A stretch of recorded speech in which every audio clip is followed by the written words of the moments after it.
Good day friends, this is Rahul Munshi और स्वागत है आप सभी का मेरे इस YouTube channel study with Rahul Munshi में। और आज हम लोग अपने इस वीडियो में सीआईबी का पार्ट को आगे लेके चलेंगे। बीएफएम का जो पार्ट हम लोग ने हमारे पहले वीडियो में भी कवर किया है, मॉड्यूल ए का पार्ट 1 हमने कवर किया है। ये सीआईबी का बीएफएम बैंक फाइनेंशियल मैनेजमेंट का मॉड्यूल ए का पार्ट 2 है। अभी आइए देखते हैं कि हम लोग अपने इस वीडियो में कौन कौन सा पॉइंट्स को कवर करेंगे। फॉरवर्ड मार्जिन्स, प्रीमियम्स और डिस्काउंट क्या होते हैं, डायरेक्ट और इनडायरेक्ट कोटेशंस, ये आपको बहुत सारे पढ़ने को मिलते होंगे जब आप सीआईबी का प्रिपरेशन कर रहे होंगे। एक्चुअली क्या होता है ये, क्रॉस रेट क्या होते हैं, application of exchange rate, fixed और फ्लोटिंग रेट्स क्या होते हैं और आर्बिट्रेज क्या होता है। आर्बिट्रेज एक बहुत ही इंपॉर्टेंट पॉइंट है, इसको भी हम लोग अच्छे से कवर करेंगे। तो आइए शुरुआत करते हैं और आज का देखते हैं हमारा पहला पॉइंट क्या है। Forward margins, premium and discount.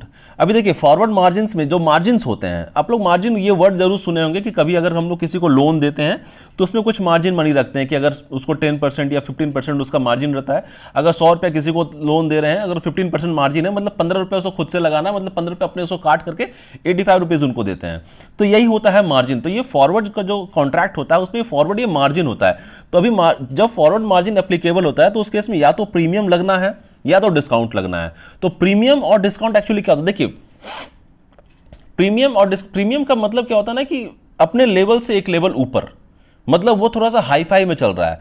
तो अगर वो हाई फाई में चल रहा है, ऊपर के लेवल में चल रहा है, तो वो अपने आप को कम नहीं करता, वो और अपने आप को ऊपर ही ले जाता है। और जो डिस्काउंट होता है, डिस्काउंट मतलब होता है ना कि भाई हमने उसको डिस्काउंट दिया, 100 रुपये का चीज़ है, हमने उसको डिस्काउंट दे करके उसको 50% में दे दिया।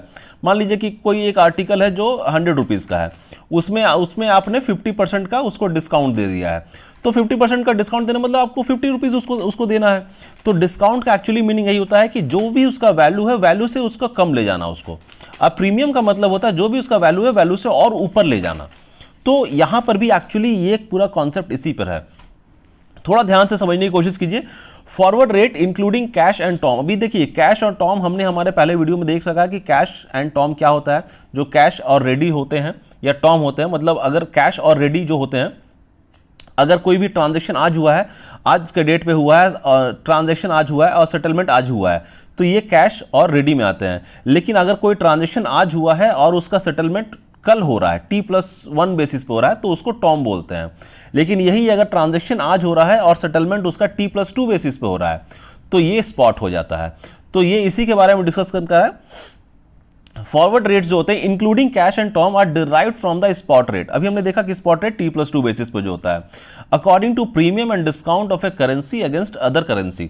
तो एक्चुअली में जो प्रीमियम और डिस्काउंट होते हैं, ये जो फॉरवर्ड रेट्स होते हैं, ये कैश और टर्म, ये स्पॉट के साथ साथ कैश और टर्म को भी इंक्लूड कर रहे हैं इसमें। ठीक है, अभी हम लोग समझते हैं कि प्रीमियम और डिस्काउंट एक्चुअली क्या होता है। देखिए यहां पर आपको कुछ एक करेंसीज दिख रहे होंगे।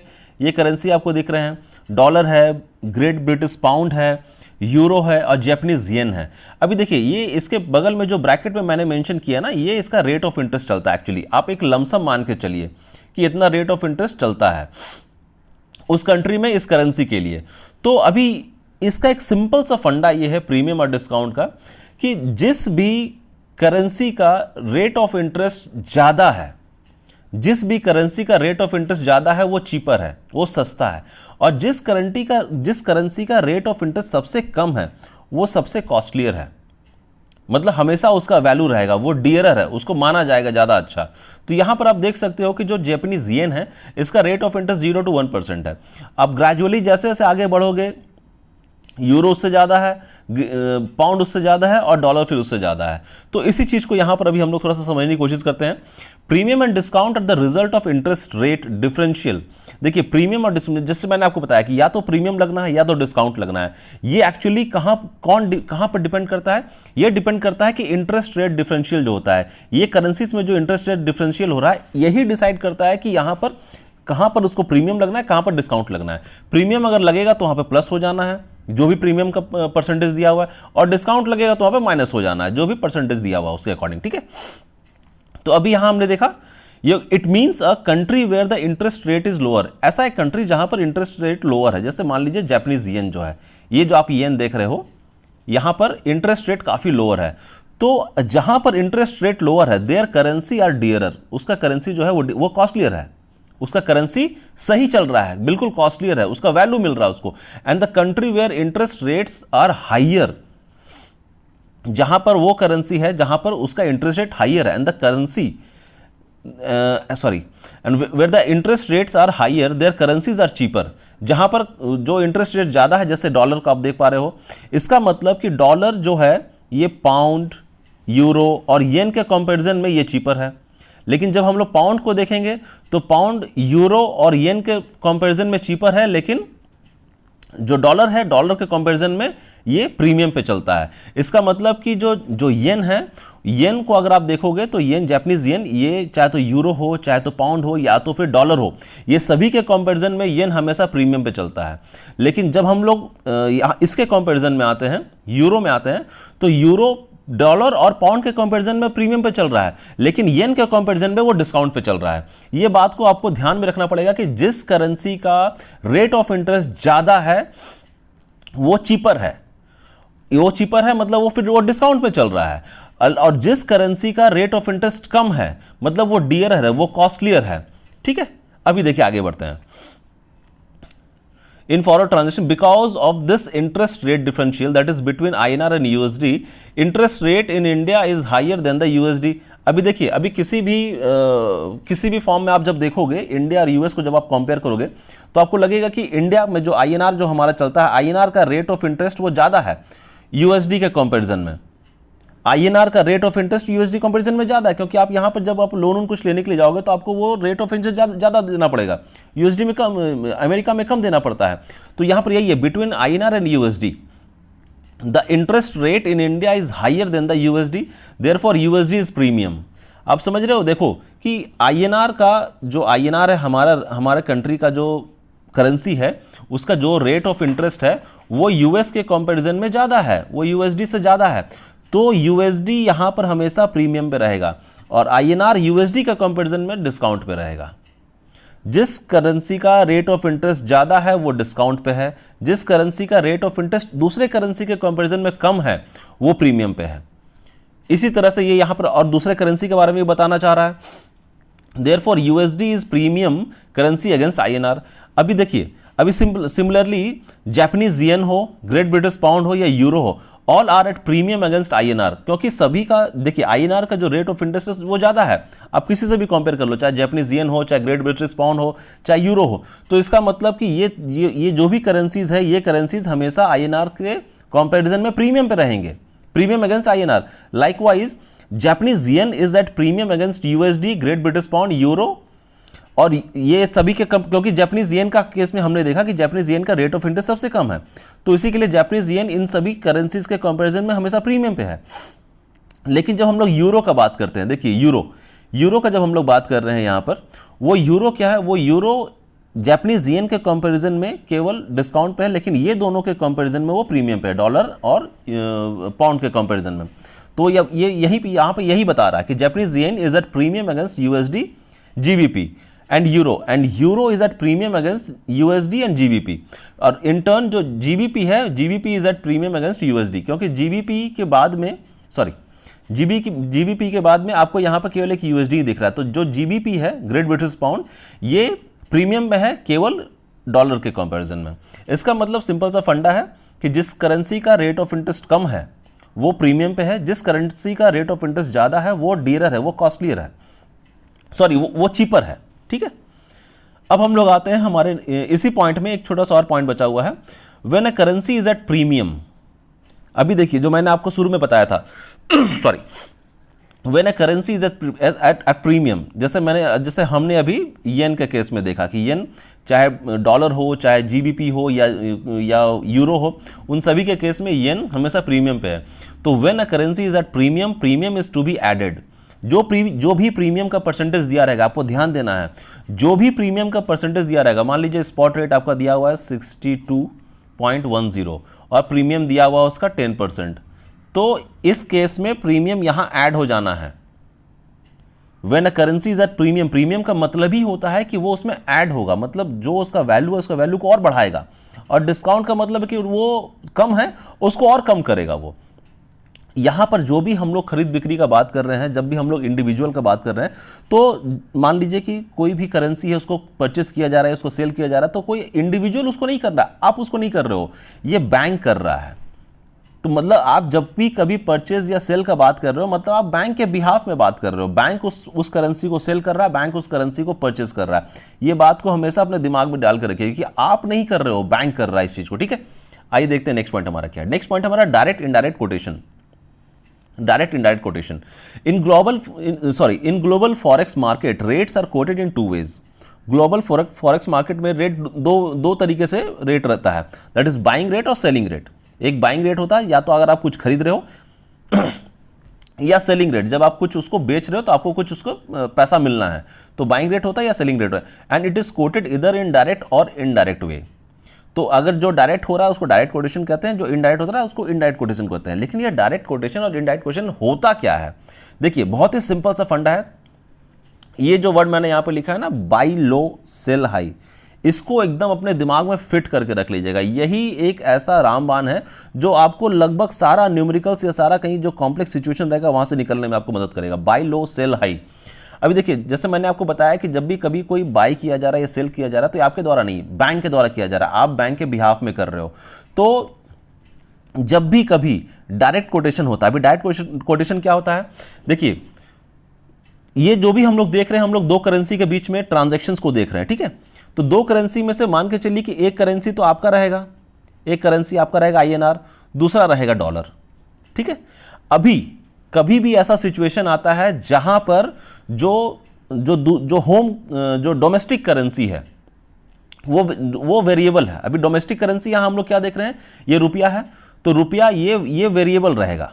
जब भी कभी डोमेस्टिक करेंसी वेरिएबल है और जो दूसरा करेंसी है, जो फॉरेन करेंसी है, वो स्टैटिक है, तो इस पूरे के पूरे ट्रांजैक्शन को डायरेक्ट कोटेशन कहते हैं।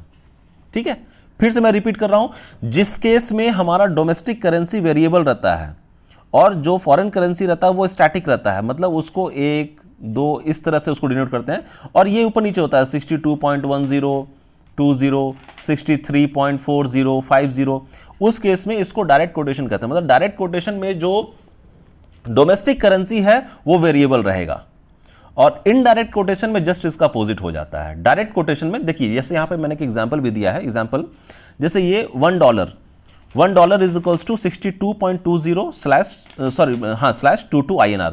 तो अभी इसका मतलब क्या हुआ कि $1 का वैल्यू 62.20 /22।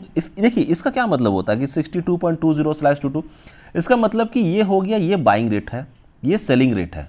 इसका मतलब कि बैंक जब भी आपसे परचेस करेगा या किसी से परचेस करेगा तो वो उसको इतना पेमेंट करेगा 62.20। लेकिन बैंक जब डॉलर किसी को बेचेगा, तो डॉलर जब बेचेगा तो उसको INR मिलेगा, तो उस केस में बेचने वाला रेट है 62.22। बैंक कभी भी नुकसान में नहीं रहेगा, बैंक सस्ते में खरीदेगा, महंगे में बेचेगा, इस बात को ध्यान रखिएगा।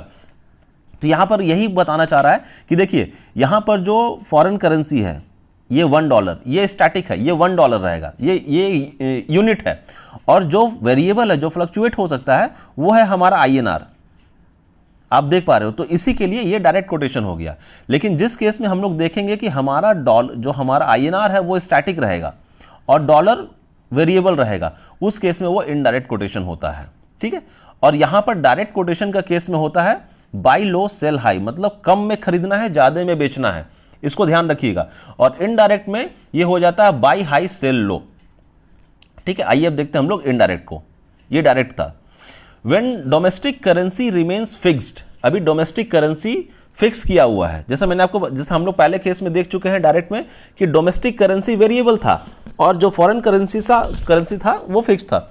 लेकिन इनडायरेक्ट के केस में क्या है कि जो डोमेस्टिक करेंसी है वो फिक्स्ड है against the unit of foreign currency is called indirect quotation. यहां पर देखिए क्या है, यहां पर INR को फिक्स कर दिया गया है, INR 100 है और डॉलर यहां पर वेरिएबल है, ये फ्लक्चुएट कर रहा है। इस केस में इसको हम लोग इनडायरेक्ट कोटेशन कहते हैं। इनडायरेक्ट कोटेशन का केस में जो डोमेस्टिक करेंसी रहता है वो फिक्स रहता है और जो फॉरेन करेंसी रहता है वो वेरिएबल रहता है, और इस केस में ये बाई हाई सेल लो हो जाता है। मतलब कि उस केस में जो जब कोई परचेज करेगा तो वो ज़्यादा पैसे में परचेज करेगा और वो जब बेचेगा तो वो कम में बेचेगा। ठीक है, अभी इंडिया क्या, in India with effect from 2/8/1992 मतलब 2 ऑगस्ट 1992 से डायरेक्ट कोटेशंस ही कोट किए जाते हैं और उसके पहले वो इनडायरेक्ट कोटेशंस कोट किए जाते थे इंडियन फॉरेक्स मार्केट में। ठीक है, तो ये डेट को आप याद रख सकते हो कि 2 अगस्त 1992 से इंडिया में, उसके बाद से जो भी कोट किए जाते हैं कोटेशंस, वो डायरेक्ट कोटेशंस कोट किए जाते हैं। डायरेक्ट कोटेशन में हमने देखा बाई लो सेल हाई, कम में खरीदना है ज़्यादा में बेचना है ताकि अपने को उसका बीच का वो बेनिफिट कमाना है। ठीक है, ये था डायरेक्ट कोटेशन और इनडायरेक्ट कोटेशन। नेक्स्ट क्या है, नेक्स्ट है परसेंट और पर मिले। ये दोनों में डिफरेंसेट क्या होता है, देखिए परसेंट का हम लोग नॉर्मली जानते हैं कि जब भी हम लोग किसी भी प्रोपोर्शन को आउट ऑफ 100 मेजर करते हैं, परसेंटेज ऑफ ए प्रोपोर्शन पर 100, अगर 100 का कोई प्रोपोर्शन हम लोग निकाल रहे हैं जैसे 10 आउट ऑफ 100, तो ये हो गया परसेंट। लेकिन जब कभी हम लोग सपोज कीजिए 10 आउट ऑफ 1000 कर दे रहे हैं तो इसको बोलते हैं पर मिले। मतलब जब भी कभी कोई प्रोपोर्शन निकाला जा रहा है आउट ऑफ 1000 उसको पर मिले कहते हैं। ठीक है, डिफरेंशिएट बहुत ही सिंपल सा बात है। अगर आउट ऑफ 100 आप किसी का प्रोपोर्शन निकाल रहे हो तो परसेंट है, आउट ऑफ 1000 आप निकाल रहे हो तो पर मिले है। ठीक है, नेक्स्ट देखते हैं, नेक्स्ट है क्रॉस रेट या चेन रूल इसको कहते हैं। तो क्रॉस रेट क्या होता है, देखिए कभी कभी क्या होता है ना कि 2-3 करेंसी आपस में आ जाते हैं, जब कभी आपको रेट आइडेंटिफाई करना रहता है तो उस केस में हम लोग जो करेंसीज रहते हैं उसको क्रॉस रेट करते हैं। क्या होता है, during dealing hours many a time it happens that a dealer is not getting desired rate. कभी होता है ना कि भाई जो डीलिंग रूम रहते हैं वहाँ पर उनको कंटिन्यूस बेसिस पे रेट्स लेने रहते हैं, कभी किसी चीज़ का सेलिंग करने के टाइम में, कभी किसी चीज़ का परचेस करने के टाइम में, तो उनको डिजायर्ड रेट नहीं मिलता है। तो डिजायर्ड रेट जब उनको नहीं मिलता है तो वो लोग क्या करते हैं, दो करेंसी को क्रॉस करते हैं, क्रॉस रेट मैकेनिज्म इसी को बोलते हैं। देखिए क्या होता है, हम लोग थोड़ा सा समझने की कोशिश करते हैं।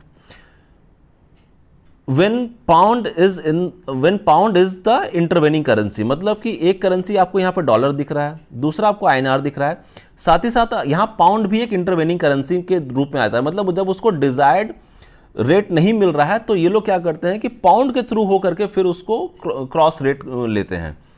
तो अभी ये देखिए यहाँ पर क्या हो रहा है कि suppose $1 is equals to 62.20/22 INR, मतलब $1 का वैल्यू 62 रुपया 20 पैसे। अगर जब कोई इसको ये बाई लो सेल हाई चल रहा है तो बाई लो मतलब कि ये बाइंग रेट आ गया 62.20 62 रुपये 20 पैसे, और सेल हाई मतलब कि 62 रुपये 22 पैसे ये बेचने का रेट हो गया। तो $1 का ये वैल्यू हो गया। ठीक है, ये $1 का वैल्यू हो गया, ये मुंबई में है। और जब कभी हम लोग देख रहे हैं कि 1 pound is equals to 50, sorry यहाँ पर पॉइंट होगा 58.10/20, मतलब कि 1 पाउंड का जो रेट है डॉलर के कंपैरिजन में लंदन मार्केट में वो 58 रुपया 10 पैसे है बाई लो, ये बाइंग का है, और सेल हाई मतलब जब उसको बेचने का है तो डॉलर का रेट हो जाएगा 58.20। अभी यहां पर अपने को निकालने के लिए बोल रहा है कि $1 का INR में, सॉरी 1 पाउंड का INR में क्या वैल्यू होगा।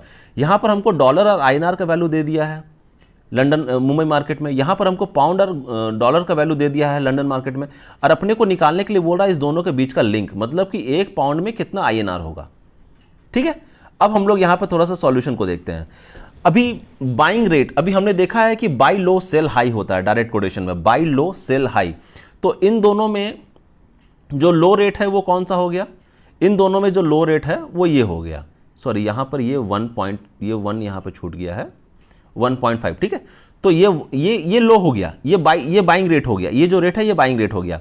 तो 1.5810 बाइंग रेट हमने यहाँ पर लिख दिया, 1 पाउंड इज इक्वल्स टू 1.5810, और सेलिंग रेट क्या हो जाएगा, सेल हाई, मतलब जो हायर रेट है वो सेलिंग रेट हो जाएगा। तो इस केस में सेलिंग रेट हो गया 1.5820। आप समझिए, तो कुछ भी कंफ्यूजन होने से आप मेरे कमेंट सेक्शन में लिख सकते हैं, मैं फिर से आपको इसको समझाऊंगा। बाई लो सेल हाई, इस पॉइंट को दिमाग में फिट करके रख लीजिए, ये आपको बहुत सारा न्यूमेरिकल सॉल्व करने में हेल्प करेगा। यहाँ पर अपने को सिंपली इसको क्रॉस रेट कर देना है, क्रॉस मतलब इसको मल्टीप्लिकेशन कर देना है, लेकिन किसको किसके साथ में करना है वो समझना जरूरी है। तो बाई को बाई के साथ में, सेल को सेल के साथ में। तो इस केस में $1 का जो INR है ये इसका बाइंग रेट हो गया 62.20, और ये 1 पाउंड का जो डॉलर हो गया 1.5810, इसको इसके साथ में मल्टीप्लाई कर देना है, ये इसके साथ में मल्टीप्लाई हो गया, ये बाइंग रेट आ गया।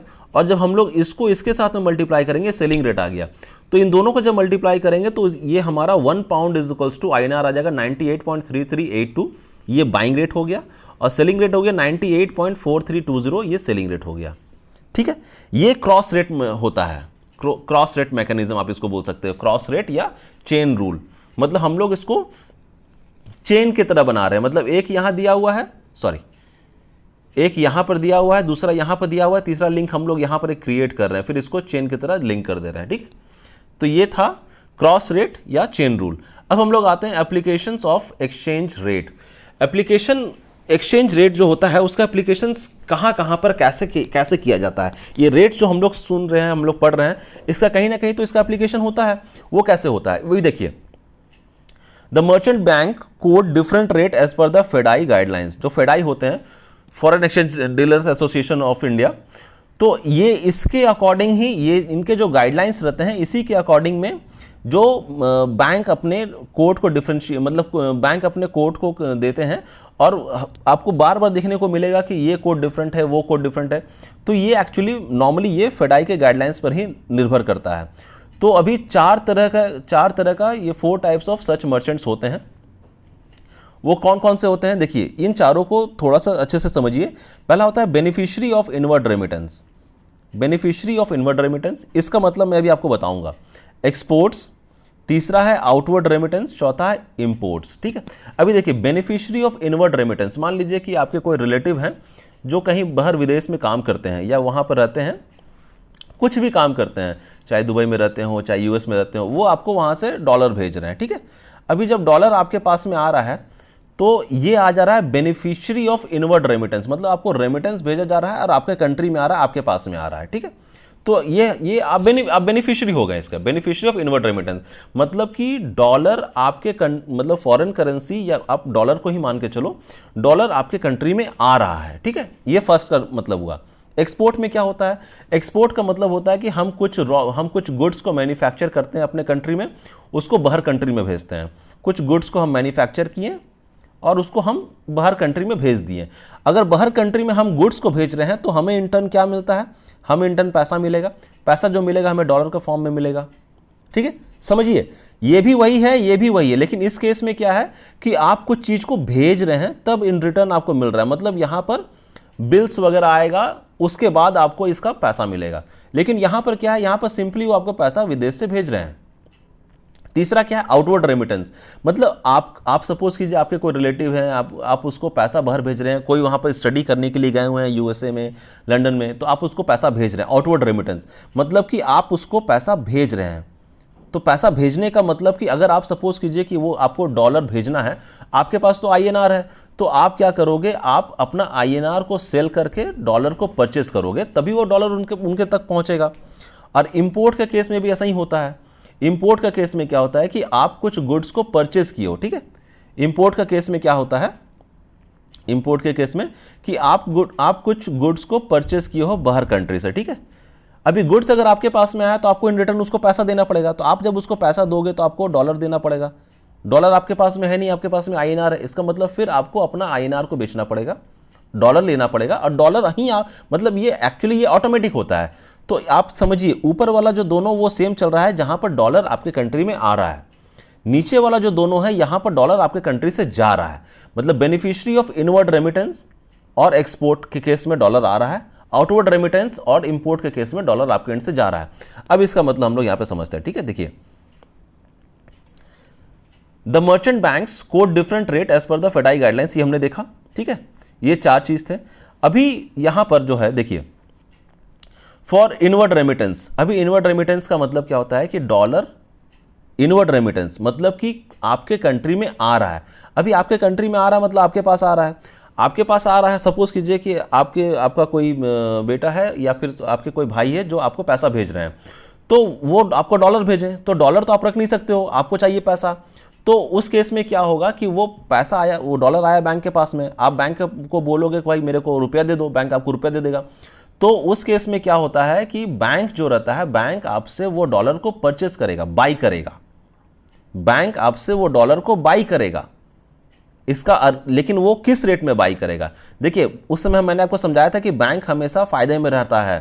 तो ये जो बाई लो और सेल हाई का कंसेप्ट यहां पर ही आता है कि बैंक का बाय लो और सेल हाई, ये कंसेप्ट को हमेशा याद रखिए।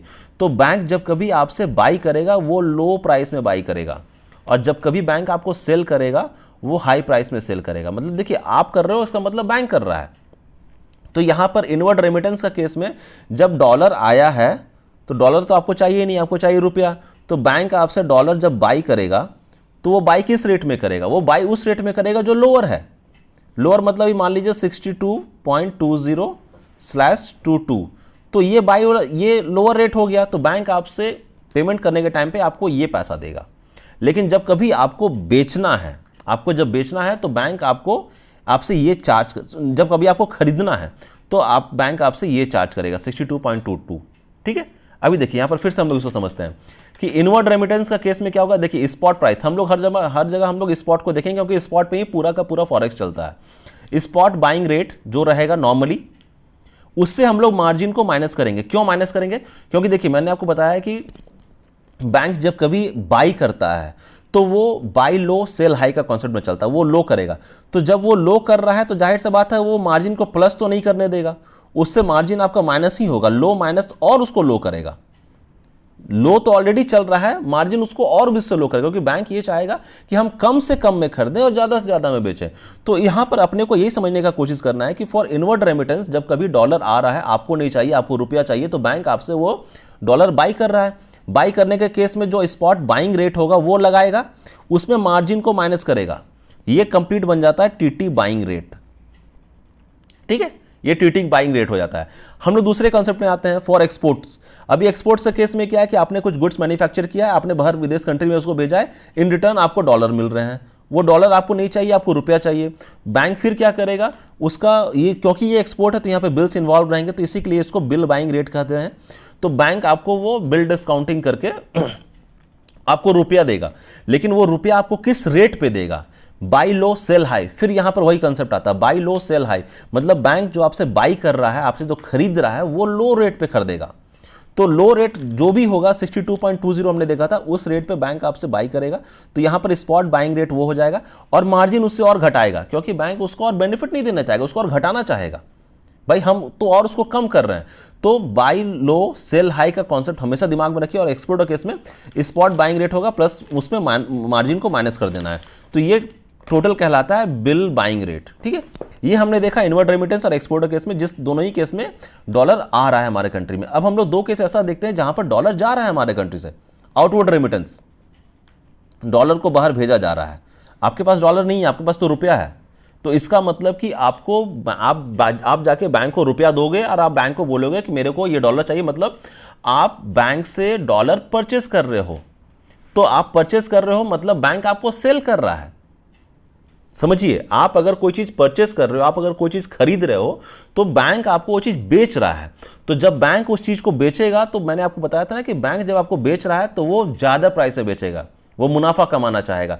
तो यहां पर जब आप इंपोर्ट कर रहे हो, आप इंपोर्ट किया, आपने कुछ गुड्स मंगाया, आप उसको जब पेमेंट भेज रहे हो डॉलर में, तो वहां पर बैंक आपको जो रेट फिक्स करेगा वो स्पॉट सेलिंग रेट लगाएगा, क्योंकि वो बैंक डॉलर आपको बेच रहा है। ध्यान दीजिए, इसी के लिए स्पॉट सेलिंग रेट लगेगा, प्लस वो मार्जिन ऐड करेगा उसमें, क्योंकि वो जो आपको बाई लो सेल हाई, फिर यहां पे यही कंसेप्ट आ रहा है, बाई लो सेल हाई।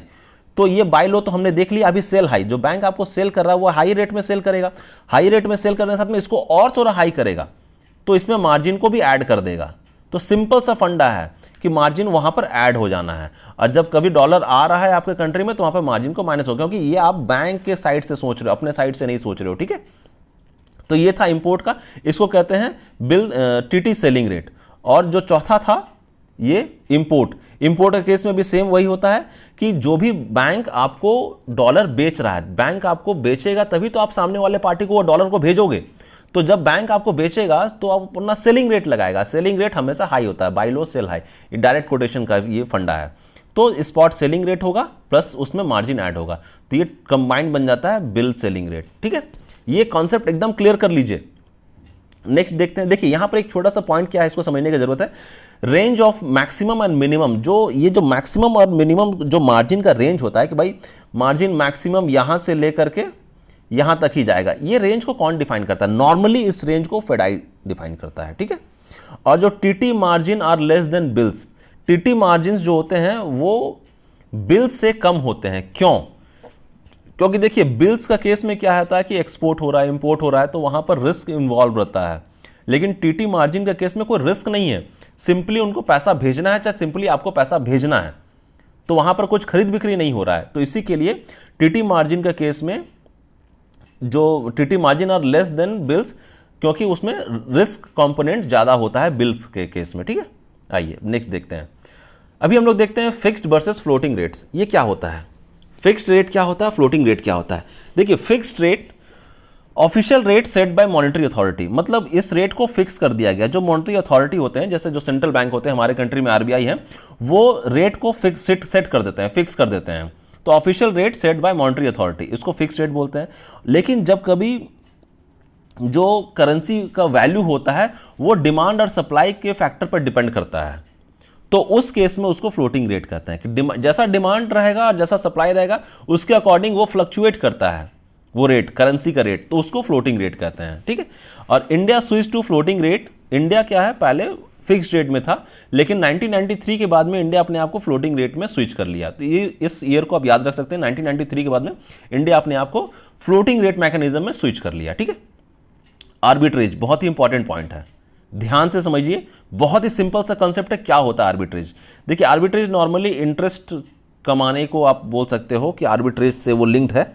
तो क्या होता है ये कि अभी देखिए साइमल्टेनियसली बाइंग एंड सेलिंग, अभी कोई सपोज कीजिए कि बैंक ही है, तो बैंक क्या करता है, वो ये देखता है कि यहाँ पर दो करेंसी इन्वॉल्व है, ठीक है, यहाँ पर दो करेंसी इन्वॉल्व है और यहाँ पर भी दो करेंसी इन्वॉल्व है, दो करेंसी यहाँ पर भी इन्वॉल्व हो गया, ठीक है। अभी ये देख रहा है कि इन दोनों करेंसी और इन दोनों करेंसी के बीच में थोड़ा सा स्लाइट डिफरेंस आ रहा है पैसे का, तो वो ये क्या करता है कि तुरंत में यहाँ से खरीद के यहाँ बेचता है, यहाँ से खरीद के यहाँ बेचता है, मतलब simultaneously buying and selling of commodity और currency in two or more market. ये क्यों ऐसा करता है? ताकि उस दोनों के बीच में जो डिफरेंसेस रहे, जो भी थोड़ा बहुत रेट ऑफ इंटरेस्ट का डिफरेंस रहे, वहाँ से वो बेनिफिट कमा सकता है।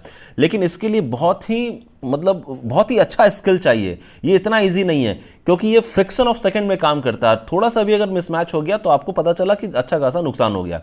तो simultaneously buying and selling of commodity और करेंसी, एक ही साथ दो मार्केट में करेंसी, एक जगह करेंसी को खरीदा बेचा जा रहा है, दूसरे जगह फिर उसको दोबारा खरीदा बेचा जा रहा है, ताकि उन दोनों के बीच में जो टेम्पररी डिस्क्रिपेंसी है वहां से अपने को कुछ प्राइसिंग कुछ कमाना है विदाउट एनी रिस्क, क्योंकि यहाँ पर रिस्क इन्वॉल्व नहीं है, बस आपको थोड़ा सा सतर्क रहना है। हाई स्किल्स चाहिए रहता है इस सब चीज के लिए, ठीक है। तो आर्बिट्रेज हमने ये समझा कि simultaneously buying and selling of commodity और currency in two or more markets to take the advantage of temporary discrepancy in prices without any risk, ठीक है। ये था आर्बिट्रेज। अब हम लोग देखते हैं ऑथराइज्ड पर्संस। ऑथराइज्ड पर्संस क्या होते हैं? एपीज। ऑथराइज्ड पर्सन कैटेगरी 1 होते हैं, कैटेगरी 2 होते हैं, कैटेगरी 3 होते हैं। ये एक्चुअली डीलिंग रूम का ये पॉइंट है, तो कोई नहीं, हम लोग इसमें भी कोशिश करते हैं इसको तो कुछ हद तक कवर कर लेने का। आने वाले वीडियो में हम लोग डीलिंग रूम को और बहुत अच्छे से जानेंगे। कुछ और एक इंपॉर्टेंट पॉइंट्स उसमें हम लोग को देखने को मिलेगा, जैसे फेडाई के बारे में हम लोग जानेंगे कि ये foreign exchange dealers association of India का क्या कुछ इंपॉर्टेंट पॉइंट्स हैं, उसके बारे में देखेंगे। कॉरेस्पॉन्डेंट बैंक किसको कहते हैं, नॉस्ट्रो अकाउंट, वोस्ट्रो अकाउंट, लोरो अकाउंट, उन सभी की चीज़ों के बारे में हम लोग जानेंगे और हम लोग कुछ न्यूमेरिकल्स को भी सॉल्व करेंगे, ठीक है। तो ये देखिए, ये जो ऑथराइज्ड पर्सन कैटेगरी 1, इसमें कैटेगरी 1 में कौन कौन से आते हैं? कैटेगरी 1 में आते हैं मतलब कि किसको ये राइट्स दिया गया है, क्या काम कर सकते हैं। तो कैटेगरी 1 में वो आते हैं जो ऑथराइज्ड डीलर्स बैंक होते हैं, ऑथराइज्ड डीलर बैंक, ये कैटेगरी 1 में आते हैं। और FIs, financial institutions other entities allowed to handle all type of foreign transaction, मतलब जिनको सारा का सारा फॉरेन ट्रांजैक्शन करने का राइट दिया गया है, वो कैटेगरी 1 में आता है। ऑथराइज्ड पर्सन कैटेगरी 1 में। कैटेगरी 2 में कौन आते हैं? कैटेगरी 2 में आते हैं जो मनी चेंजर्स रहते हैं। इनको क्या अलाउ किया गया है? Allowed sale and purchase of foreign currency notes, foreign currency notes को ये लोग परचेस कर सकते हैं, सेल कर सकते हैं। ट्रैवलर्स चेक को भी कर सकते हैं। Remittances to travel abroad, studies abroad and medical emergencies और गिफ्ट, तो ये सभी चीज़ों को जो हैंडल कर सकते हैं वो कैटेगरी 2 में आते हैं। देखिए कैटेगरी 1 में सभी को, मतलब जो बैंक्स हैं और फाइनेंशियल इंस्टीट्यूशंस हैं, उनको पूरा राइट्स दे दिया गया है। कैटेगरी 2 में मनी चेंजेस होते हैं, उनको कुछ लिमिटेड राइट्स दिया गया है। कैटेगरी 3 में only purchase of foreign currency notes and travellers cheque. जो कैटेगरी 3 होते हैं उनको बहुत ही कम राइट्स दिया गया है, लेकिन उसमें क्या राइट्स है कि ये केवल फॉरेन करेंसी नोट्स को परचेस कर सकते हैं और ट्रैवलर्स चेक को परचेस कर सकते हैं, बस और कुछ नहीं। तो ये ऑथराइज पर्सन का कैटेगरी 1, 2 और 3 हमने देखा। ठीक है, अभी हम लोग थोड़ा सा बस अपना क्विक रिवीजन कर लेते हैं। इस वीडियो में भी हमने बहुत सारे इंपॉर्टेंट पॉइंट्स को कवर किया।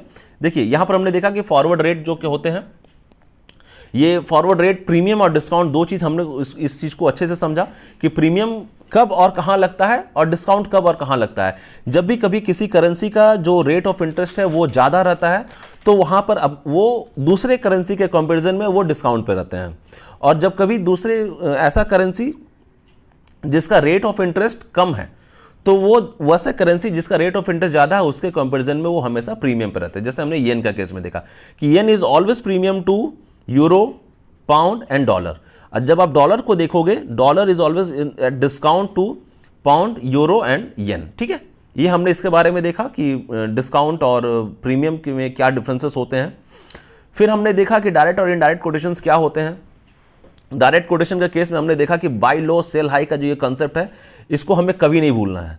ये आपके लिए रामबाण है, मतलब हमेशा इसको ध्यान में रखिए। जब भी कभी आपका ये डायरेक्ट कोटेशन का मैं बता रहा हूँ कि जब भी कभी डोमेस्टिक करेंसी फिक्स रहता है और जो फॉरेन करेंसी रहता है वो वेरिएबल रहता है।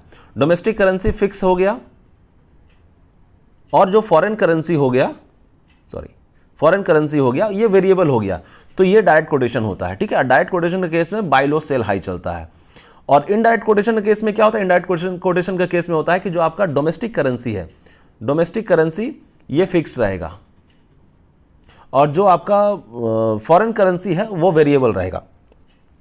Foreign currency when domestic currency remains fixed against variables of foreign currency, तो उस केस में ये इनडायरेक्ट कोटेशन होता है। ठीक है, इनडायरेक्ट कोटेशन के केस में हमने देखा कि बाय हाई सेल लो का कंसेप्ट आता है।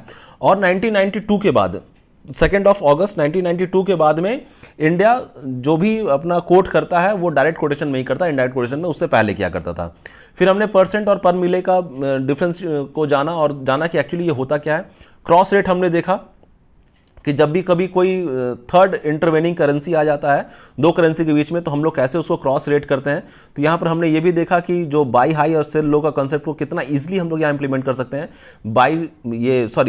बाई लो सेल हाई को, तो ये बाई लो एक तरफ से मल्टीप्लिकेशन हो गया, सेल हाई ये एक तरफ से मल्टीप्लिकेशन हो गया, ये तुरंत में इसका आंसर निकल गया यहाँ पर। ठीक है, अभी हम लोग उसके बाद हमने देखा कि एप्लीकेशन ऑफ एक्सचेंज रेट, हमने ये देखा कि बेनिफिशियरीज ऑफ इनवर्ड रेमिटेंस, जहां पर डॉलर आपके कंट्री में आता है या एक्सपोर्ट डॉलर आपके कंट्री में आ रहा है, और आउटवर्ड रेमिटेंस जब डॉलर आपके कंट्री से जा रहा है और इंपोर्ट डॉलर आपके कंट्री से जा रहा है, तो उस केस में कैसे अपने को डिफाइन करना है कि मार्जिन प्लस होना है कि माइनस होना है, स्पॉट रेट क्या लगना है, वहां स्पॉट बाइंग रेट लगना है या स्पॉट सेलिंग रेट रखना है।